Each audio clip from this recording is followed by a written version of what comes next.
Halo, ketemu lagi di Leo Learning Channel. Oke, sharing kita kali ini kita mau bahas beberapa pertanyaan yang sudah sering datang masuk ke inbox ataupun yang japri ke Mami Leo. Sering banyak orang tua bertanya atau mereka bilang anak saya speech delay atau anak saya autism. Ya, banyak yang tanya ya. Nah, sharing kita kali ini kita mau ceritakan perbedaannya antara speech delay dengan autism melalui tanda-tanda ya. Oke. Sebelum kita masuk ke dalam tanda-tandanya, perbedaannya,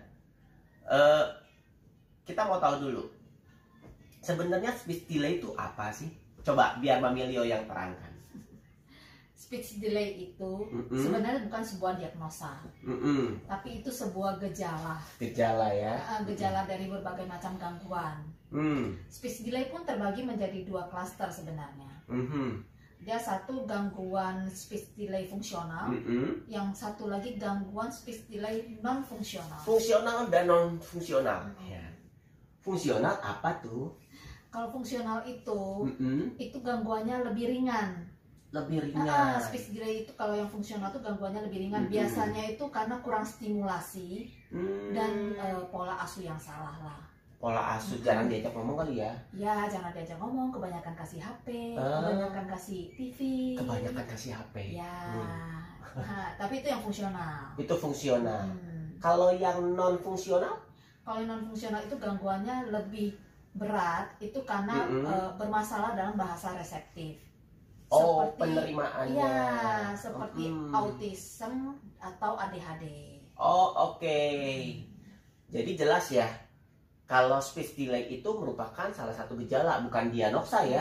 Bukan diagnosanya. Oh, anak saya speech delay, enggak gitu ya. Enggak diagnosa speech delay, enggak. Sebenarnya itu ada gejala ya. Jadi enggak ada. Itu hanya gejala untuk nanti diagnosanya apa gitu ya. Nah, salah satunya adalah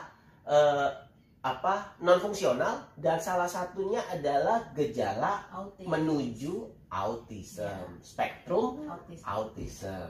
Nah, jadi jelas.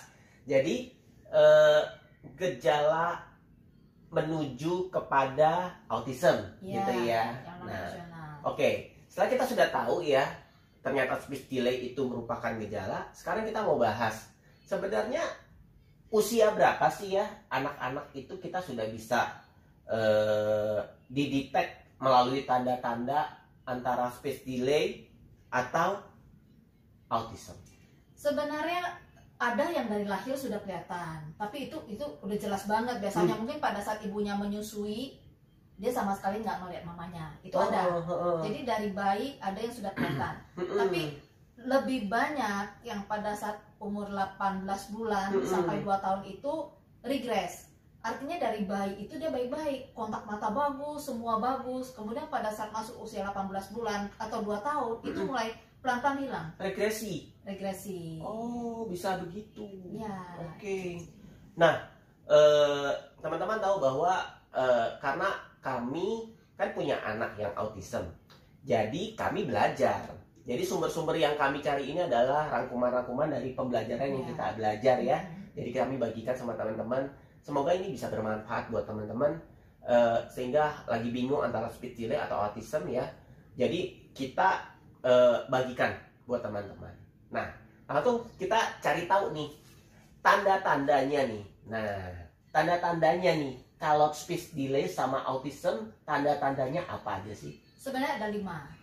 Ada 5. Ada 5 yang bisa secara kita garis besar 5 ya. Secara garis besar sih ada 5 yang perlu diperhatikan. Yang pertama kemampuan menunjuk. Kemampuan menunjuk itu bukan hanya sesekali ya. Bukan kadang-kadang dia menunjuk, sebulan sekali dia menunjuk, kayak gitu. Menunjuk itu setiap hari sesering mungkin.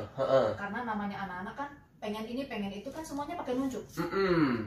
Mau makan, mau minum, mau mainan. Dan itu menunjuknya dengan jari telunjuk. Iya, jari telunjuk. Oke, masa tunjuknya pakai jari lain ya?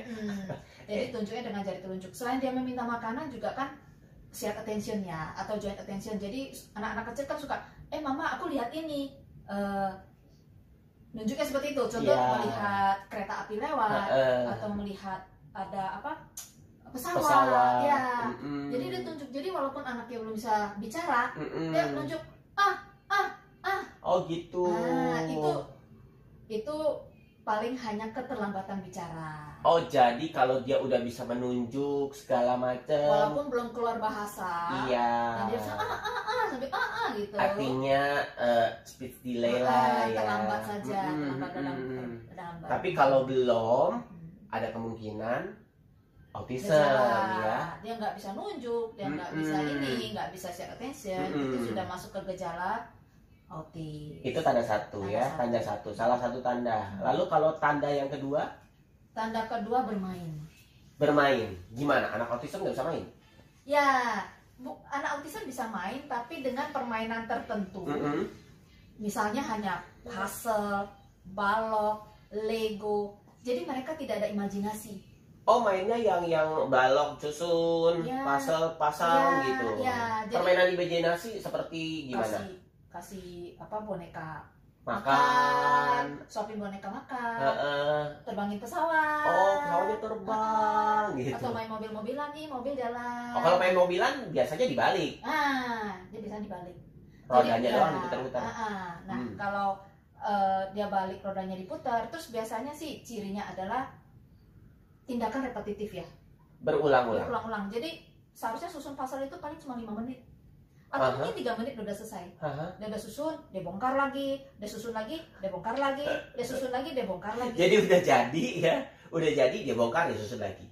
Udah jadi dia bongkar, dia susun lagi, gitu ya. Balok juga sama, dia udah susun, dia hancurin, dia susun, dia hancurin, begitu gitu. Jadi paling sampai 1 jam mungkin dia bisa main sama satu permainan saja. Oke. Tanda pertama, dia tidak bisa menunjuk. Tanda kedua, tidak bermain secara semestinya. Nah, tanda ketiga apa nih? Kemampuan meniru. Oh, nggak bisa niru ya? Jadi sebenarnya anak usia 18 atau setidaknya 2 tahun itu, dia bisa meniru secara alami. Jadi contoh dia lihat anak orang lain main pesawat, dia akan ikut. Atau main mobil, dia akan ikut. Atau misalnya orang melambaikan tangan, itu nggak usah diajarin. Dia bisa ikutan. Dia secara alami dia pasti ikut. Nah, jadi kalau anak tidak bisa meniru yang orang lain lakukan, itu juga sudah mengarah ke autism. Iya. Oh, jadi harusnya 18-24 bulan itu anak udah bisa meniru ya? Dia harusnya sudah bisa meniru. Alami, tanpa kita ajarin satu-satu ya. Dia secara alami dia pasti bisa meniru. Oke. Itu sudah tanda ketiga ya. Nah, tanda keempat. Kontak mata. Oh iyalah, itu jelas. Ya, itu jelas lah ya, kontak mata. Kita ngalamin soalnya ya. Kita ngalamin banget sama Leo. Bener, kita ngalamin. Jadi kontak matanya bukan nggak ada sih, minim ya. Minim sekali. Minim ya. Sebenarnya kalau kontak mata itu minim ya, dipaksain boleh nggak sih? Jangan. Nggak boleh dipaksa. Kan kadang-kadang kita lihat tuh, kamu kok nggak lihat ya? Dipaksa. Sini gitu, kayak gitu. Itu ya sering kan ya kita lihat ya. Itu rasanya terintimidasi nanti dia. Oh. Soalnya dia untuk misalnya kita ngomong sebenarnya untuk mendengar dia paham kok kita. Misalnya dia telinganya cukup paham untuk melihat kepada kita itu udah suatu yang berat. Jadi nggak nyaman. Jadi jangan dipaksa. Ya, jangan ya. Paling kita kalau mau latih pada saat bermain. Jadi dia kan seperti itu kan. Kalau main sama kita, nggak usah kita bilang lihat, nggak usah. Dia pasti lihat ke mata kita terus. Iya betul. Kalau menyenangkan, kalau dia menyenangkan, dia mau ya, dia akan lihat. Tapi kalau disuruh Leo lihat, dia malah lari matanya ya. Karena minta apa juga dia kan nggak ngelihat kan. Ya. Dia pada saat dia benar-benar saya mau lihat, pada saat saya senang atau saya main dan saya nyaman. Kalau disuapin juga pada saat mau gitu kan dia matanya bukan lihat makanan, dia matanya ke sana terus ya udah kita masukin gitu ya. Kayak begitu ya. Jadi tidak ada kontak mata. Itu tanda yang keempat dan jangan dipaksa ya. Oke. 1 2 3 4 sudah tanda-tandanya. Lalu tanda yang kelima, kemampuan memahami bahasa. Oh, bahasa sederhana. Anak umur 18 sampai yaitu balik lagi sampai setidaknya 2 tahun dia pasti minimal paham bahasa sederhana. Contoh aja. Yuk, Dek, mandi. yuk dek cuci tangan mau makan. Paham tuh. Paham. Walaupun dia belum bisa berbahasa, belum bisa ngomong atau berbahasa ya. Tapi setidaknya pasti dia sudah mengerti. Oh, memahami. Tanpa kita harus ajarin di meja ya. Tapi dia memang secara alami dia harusnya sudah bisa. Oh, kalau dia memahami, artinya mungkin dia hanya speech delay. Kalaupun dia tidak memahami, tetapi dia memiliki 4 kemampuan di atas.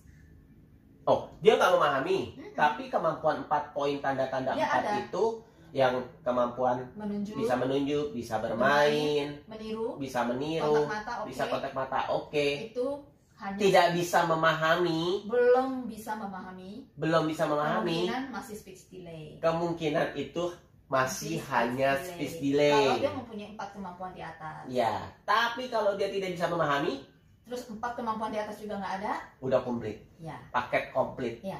Artinya kemungkinan besar masuk ke ciri autisme. Jadi kalau 4-4-nya udah nggak bisa tuh, tambah 1 lagi ini udah komplit. Kemungkinan besar autisme ya. Jadi teman-teman kalau punya anak ya yang speech delay atau autism sih.